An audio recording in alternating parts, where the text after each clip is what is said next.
우선 이제 대선 이후 상황으로 넘어가기 전에 그 4월달에 이 한반도 위기설이 아주 그 뭐 팽배해가지고 이 여러 가지 우려들이 많았는데 지금 이제 일단은 북한에서 뭐 6차 핵실험은 안 하고 지금 가고 있어서 아직까지 뭐 한 10일 가량 남기는 했습니다만은 어떨지 또 이제 지금 이 칼빈슨 호인가요? 이게 뭐 한국으로 돌아가지고 지금 뭐 활동을 하고 있다 했다가 오늘 또 보도를 보니까 아니고 저기 저 호주에 있다가 오늘서 이제 방향을 돌려갖고 한국으로 올지 안 올지 모르겠다.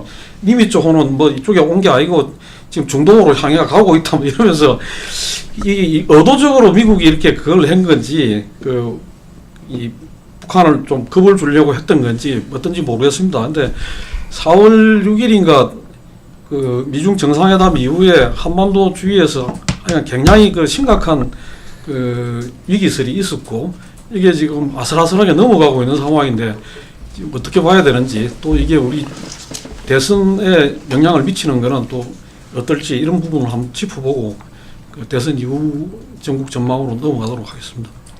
의도적으로 미국이 대선 때 지금 안보 위기 측면을 부각시킨 부분이 있지요. 그 부분은 뭔가 하면 한국의 대선 후보들 하여금 뭐 보수 후보들 아닌 사람 쪽에서 당선될 가능성이 확실시해지니까 이 자신들의 안보 어떤 관을 우클릭을 하라라는 미국의 어떤 입장이고, 만약에 그렇지 않을 경우에는 대선 이후에 경제적으로 우리가 중국에 대해서 환율 조작국이나 통상 문제를 가지고 북한 문제를 해결하라고 압박하고 안 하면 직접 하겠다라고 하는 말은 너네들이 그걸 못 해내면 통상 문제나 환율 조작 문제를 다시 지적을 하겠다라는 시진핑에 대한 통보였거든요. 플로리다에서 만난 게.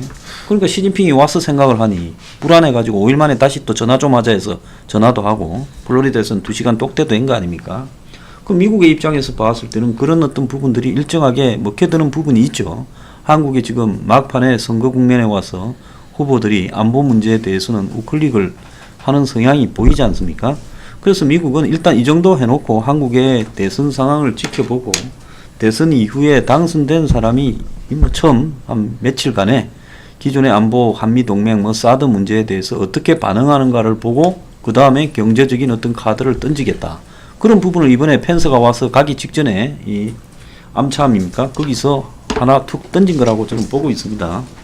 그래서 이 4월 위기설은 상당히 의도적으로 고양된 측면이 있고, 현 시점에서 북한이 정교한 ICBM 능력을 핵을 탑재해서 증명하지 않는다면 미국이 선제 폭격을 하거나 타격을 할 가능성은 사실상 저는 별로 없다라고 보고 있습니다. 자, 그런 어떤 상황에서 이번에 어쨌든 이런 어떤 지금까지의 위기 구조가 결국은 한국의 대선에 영향을 좀 미쳤고, 이제는 미국은 이 정도로 해놓고는 대선 결과에 사실 혹시 영향을 미치거나 어떤 뭔가를 갖다가 이 비판이 날라오지 않기 위해서 이제는 관망을 하는 단계로 이 시간 이후에는 또 모드가 바뀌었을 거예요. 그런 상황으로 보자 그러면 뭐 북한이 그렇다고 대선 직전에 도발을 해서 한국의 대선 결과를 도발을 해서 당선되는 사람은 북한하고의 관계에서는 어쨌든 조금 부정적인 입장일 거 아닙니까? 그렇게 할 이유도 더 이상은 없을 거라고 봐요. 그러면 뭐 안보 이슈가 어느 정도는 지금까지 반영이 되고 더 추가적으로 등장할 부분은 없고, 이 북미 관계라든지 한반도 위험 정세가 더 발생할 가능성은 없다. 이제는 대선일까지는 소강 상태에 접어들 거다. 그렇게 보고 있습니다. 25일 날 이제 핵실험 여부가 아직은 또 긴장 놓기가 어려운 그건 좀 남아있는 것 같아요. 15일 날은 그냥 지나갔는데 지금 뭐 중국이나 미국 쪽에서는 25일 날 할 가능성이 있다는 관측이 또 대두가 지금 되는 것 같고, 근데 상식적으로 생각하면 북한도 지금 25일을 안 하고 일단 한국의 이제 대선 결과를 좀 기다리는 그쪽으로 갈 가능성이 좀 크지 않을까 일단 좀 예상을 이제 해보는데요.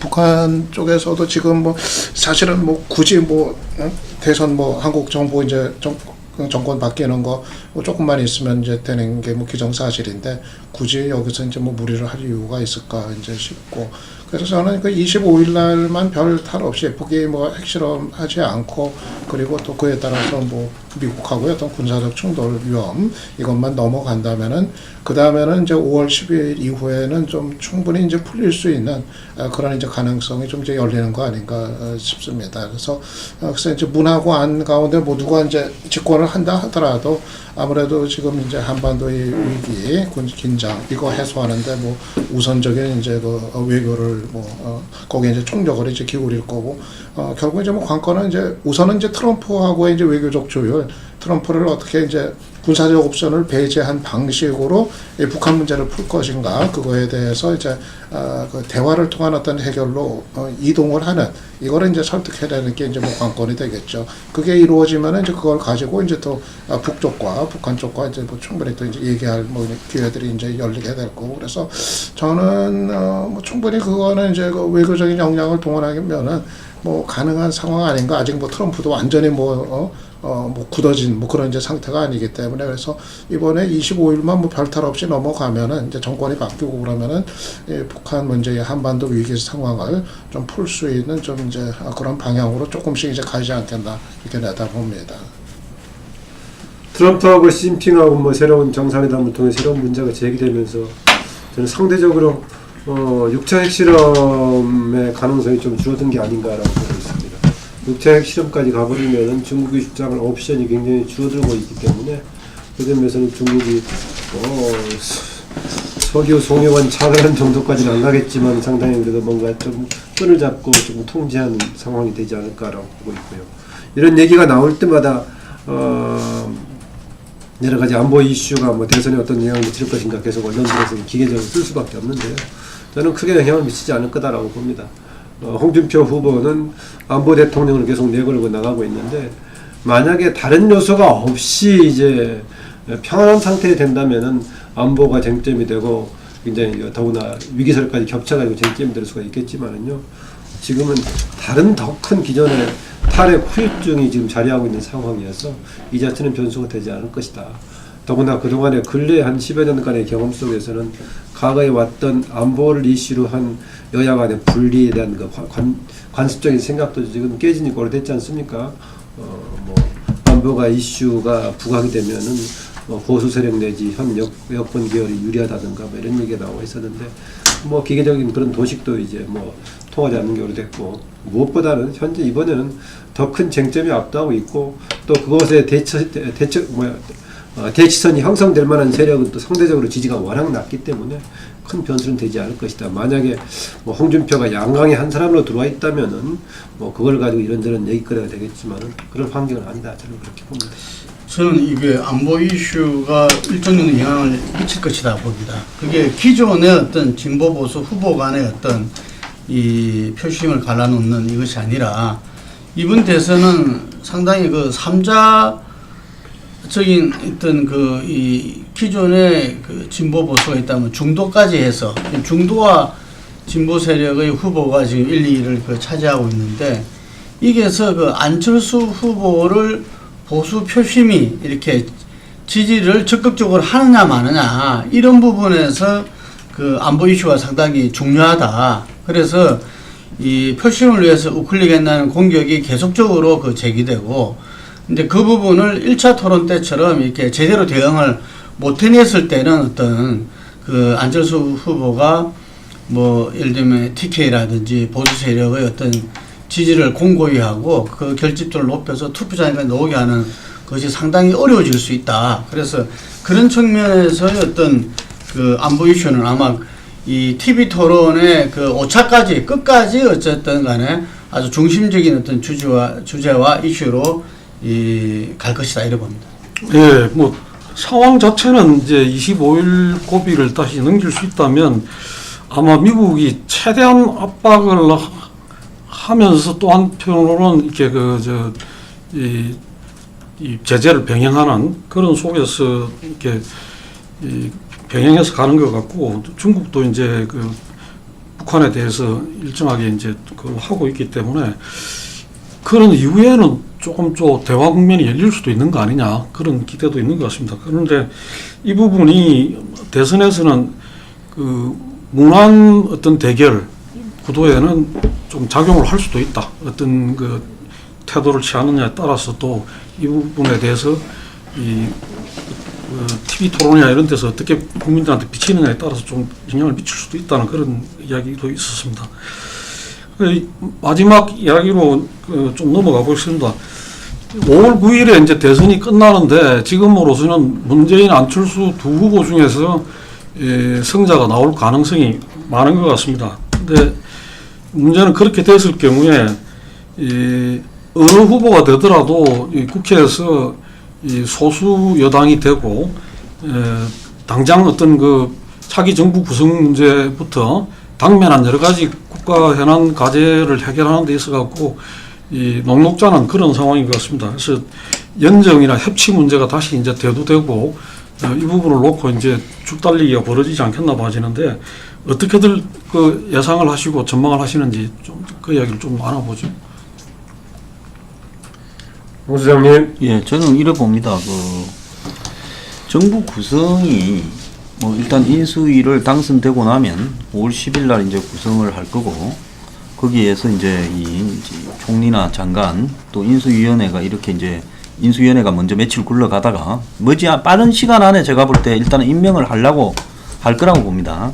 그러면 이제 국회 이 청문회를 또 해야 되는 문제, 그 중에 또 지금 현재 어쨌든 뭐 누가 되든 문이 되든 안이 되든 홍이 되든 이 숫자가 지금 절대적으로 부족해서 뭐 국회 선진화법 현재 체계에서는 뭐 180석 그리고 또 법 통과에서는 150석 이래 봤을 때 또 뭐 장관, 총리 임명 부분이 물론 국회에서 통과 안 돼도 장관은 대통령이 임명할 수 있지만은 지금 이런 상황에서 국회에서 동의를 못 받은 장관을 다시 임명해서 가는 것도 쉽지 않을 거라고 보고 또 낙마하는 사람도 지금 이 정권 자체가 지금 과도기에 있기 때문에 검증도 제대로 잘 안 돼서 낙마하는 사람도 또 속출할 수도 있어요.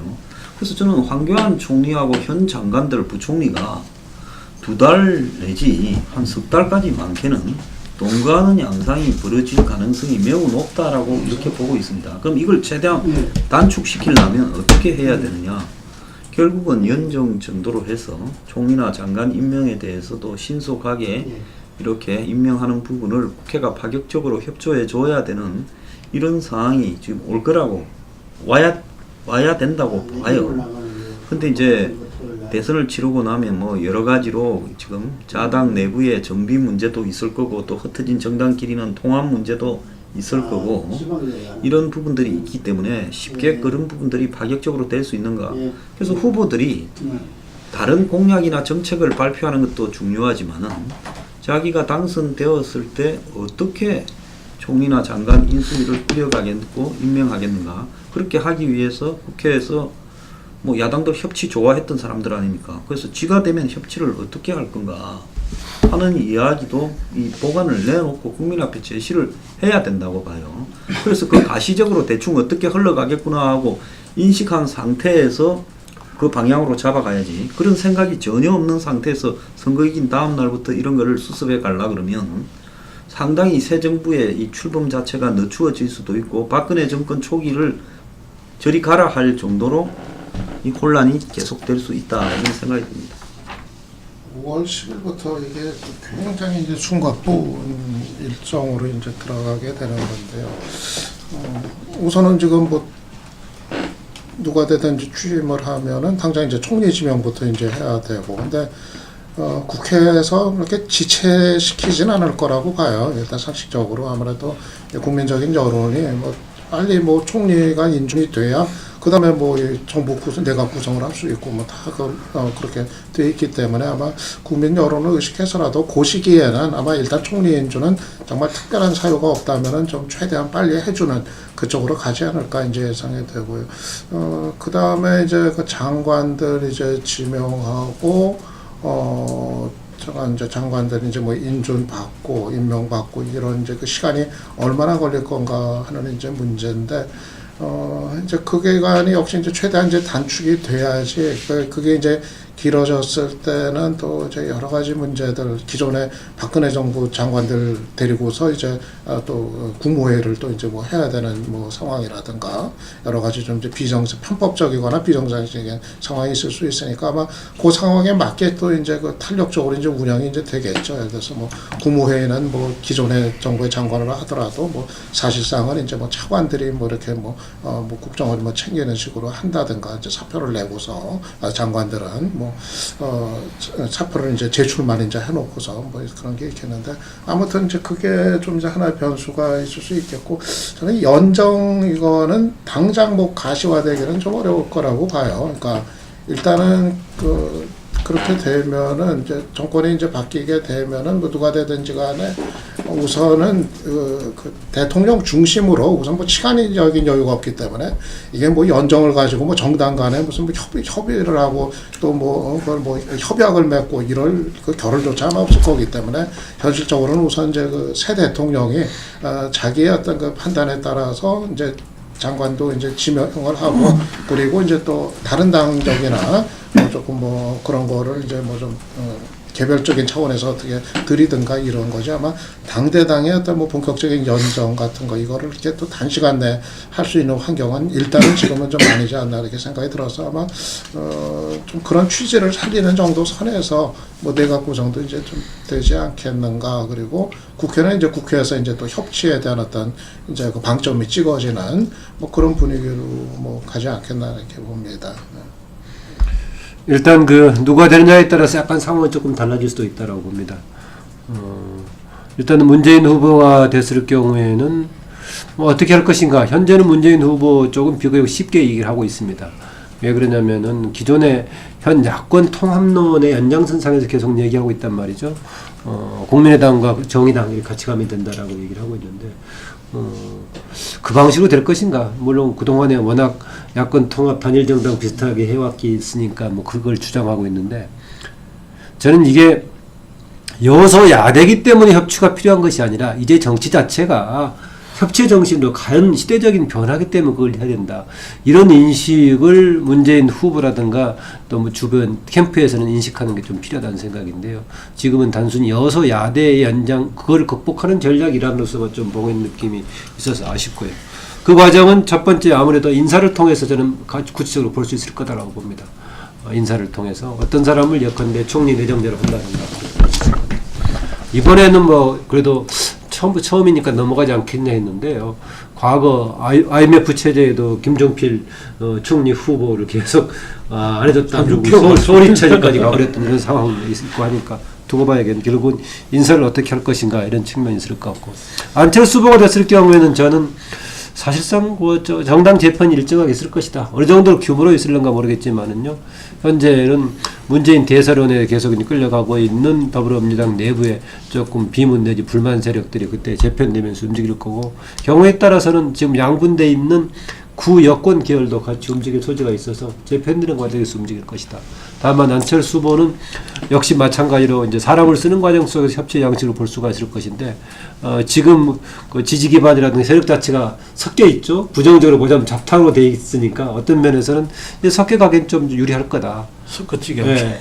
다만 그 사실상 국회는 이제 국회 정당 중심으로 움직이지만은 여당이라든가 아니면은 국회를 보는 대통령의 시각이 어떤 것이냐에 따라서 이제 우리가 이후에 국정운영 방식은 굉장히 중요할 거다라는 건데 그 점에서는 지금 걱정하는 바를 안철수 후보가 과연 극복할 수 있을지 제가 아까 안철수 후보는 개인적으로 좀 독선적인 좀 불안감이 계속 있고 문재인 후보는 집단적으로 패권적인 얘기에 있어서 불안하다고 했었는데 그 부분이 좀 걱정이긴 합니다. 그 점에서는 국정에 이끌어가는데 특히 국회를 보는데 어떤 관점에서 볼 것인가 대통령이라는 자리를 어떻게 인식할 것인가 스스로의 저는 국정운영 방식이 오히려 중요한 변수가 되지 않겠나 그렇게 봅니다. 그 연정과 협치가 시대 정치이라면은 누가 대통령에 당선되더라도 지금 인수위 없이 바로 임기가 시작돼야 되는데 저는 인사 문제에서부터 이 연정과 협치 정신이 발현되지 않는다 이렇게 봅니다. 그래서 총리부터 시작해서 이렇게 뭐 지금 책임 총리, 책임 장관제를 하겠다는 거 아닙니까? 다들.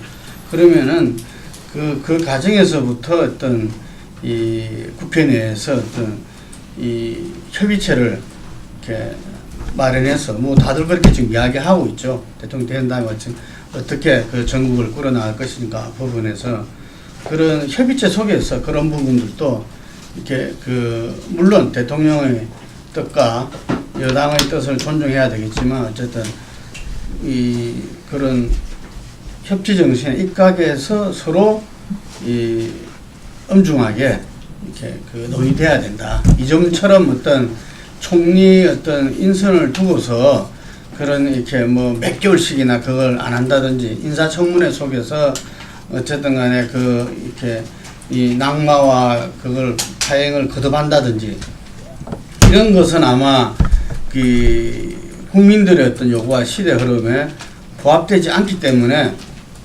누가 대통령이 되더라도 새 대통령은 아마 그렇게 하지는 않을 거고 안 할 수밖에 없다는 생각이 듭니다. 물론 금방 말씀하신 대로 차이는 누가 되냐에 따라서는 좀 그런 협치로서만 이루어질 수 없는 그런 범주기 때문에 정계 개편도 필요할 수도 있고 뭐 하여튼 그렇지만 전체적인 어떤 흐름은 연정과 협치의 정신을 살리는 방향으로 인사든 정부 조직법이든 뭐 이렇게 가야 된다 이러고. 근데 그런 걸 지금 말씀하신 그런 부분, 차기 정부가 출범하는데 지나치게 너무 이제 당파적인 견제라든가 당파적인 어떤 그런 이해관계 때문에 이게 지체돼가지고 국민들을 실망시키고 걱정 끼치고 이런 게 장기화되지 않도록 이 선거운동 과정이나 앞으로 TV 토론 같은 데서 이런 걸 좀 아까 말씀하셨듯이 좀 후보 각자가 공개적으로 밝히고 또 그 부분에서 누가 되더라도 협조하겠다는 걸 좀 후보들 간에 좀 약속을 하도록 하는 그런 거는 불가능한가요? 저는 사전 감정의 문제보다는 집권하고 나서 자세 바꿀 것이 더 걱정입니다. 대표적으로 보여주는 것이 대통합하고 국민들은 지지받았던 박근혜 1호 인사가 누구였습니까? 이러면서 어긋나서 저는 오히려 지금 유세 과정 속에서는 아니면 또 사전 선거운동 과정에서는 충분히 지금 2주간 요구하는 바를 할 거다. 권력 잡을 때 과연 그렇게 할 수 있을 것인가 저는 그게 걱정입니다. 저런 수는 있겠죠. 예를 들면 국회의장이 이제 주도를 해가지고 다 좀 불러 모아가지고 그래가지고 대국민 어떤 좀 다짐 약속 같은 거 새 정부 이게 특수한 상황이니까 그러니까 좀 이렇게 새 정부 구성이 좀 신속히 이루어지도록 최대한 이렇게 좀 협조하기로 서로가 누가 되든 간에 좀 이런 거는 좀 의미가 좀 있을 것 같아요. 저는 야당이 승리할 가능성이 높은 과정에서요. 야당이 먼저 반성을 해야죠. 내가 야당할 때는 한정없이 물고 늘어져 가지고 정부 출범을 몇 달 동안 제대로 안 되도록 애미기 놓고 이제 내가 잡았으니까 너네들은 다 협조하라. 그게 협치다 그러면 그걸 누가 동의를 하겠습니까? 여당이 집권하면 황장 소장 맨 처음 교육제로 가서 강의를 했는데 그러니까 우리가 과거에 그렇게 한 부분을 반성을 한다라는 전제가 있어야지. 그러지 않은 상황에서 내가 하면 로맨스고 네가 하면 뭐 불륜이다 이런 식으로 말해서는 곤란하다고 보고요. 진짜 되고 나면 다음날 아침에 과거에부터 반성을 하고 이 정파의 행태에 대해서도 반성을 하고 그 다음에 인사는 완전히 탕평으로 하고 캠프 인사는 제대로 안 쓰겠다라고 이야기를 하면서 이 이야기를 협조해 달라. 야당도 한테도 예를 들어서 장관 추천도 받고 협조를 구하겠다. 이렇게 돼야 되는데 지금 야당의 형편을 한번 보세요. 선거만 끝나면 어쨌든 보수 정당들이 패배하게 된다면 뭐 합쳐지는 쪽으로 저는 가게 될 거라고 봐요. 바른정당이나 자유한국당이. 그러면 어떤 속에서 야당은 이제 뭡니까? 2020년 총선에서 저쪽이 넘겨줬으니까 우리나라 국민들이 또 여당 넘겨주고 한 1년 지나면 또 정부가 전부 실수를 했고 그러면 오히려 패대기 치면서 다음 2020년 총선에는 우리 다 당선되는 쪽으로 가자. 좀 그렇게 생각을 할 거예요. 그러면 바른정당하고 자유한국당하고 둘이 이제 합치게 되면 저 사람들도 뭐 130석쯤 되지 않습니까? 그렇게 된다 그러면 그것도 적은 야당도 아니다라는 거죠. 그런 어떤 부분으로 봤을 때 승리에 취하기보다는 솔직한 자기 고백과 반성하여서 협조를 구하는 행태로 해야 되고, 그러려면 어떤 행태로든지 연정이나 이런 부분에 성의도 보여야 그게 가능하지. 맨입에 나는 됐을 때 너가 괴롭혔지만 너는 그래도 내가 됐을 때는 도와달라 통하겠느냐는 겁니다. 현실적으로. 전 농담만 아니라 꼭 추천할 기회가 있으면 이거 연사가 예, 하여간 근데 뭐 그 우리가 걱정하는 거는 지금 뭐 여러 가지 합니다만은 어쨌든 대통령 탄핵 사태 이후로 이 공백이 너무나 길었고 또 지금 그러면서 이렇게 직면해 있는 상황 자체가 굉장히 어렵기 때문에 이 선거 끝난 이후에도 그런 게 장기화되거나 하게 되면 국민들이 느끼는 피로감이나 지금 어떤 깝깝함 이런 거는 더 증폭될 수 있다. 그런 점에서는 정치가 이 선거도 중요합니다만 선거 이후에 뭔가 좀 국민들한테 좀 그런 답답함을 해소해주는 그런 역할을 해야 될 건데 그러기 위해서라도 한번 이번 정권 뭐 출범이나 이런 부분에서는 좀 보기 좋은 모습을 보이는 게 필요하지 않냐. 과거에 뭐 아까 말씀대로 이명박 대통령이나 박근혜 대통령께서 워낙 좋은 모범들을 많이 보이셨기 때문에 그거 따라가 잘하면 이번에도 좋을 것 같습니다. 빨리 끝내라고요? 아니. 임기를 빨리 끝내는 얘기.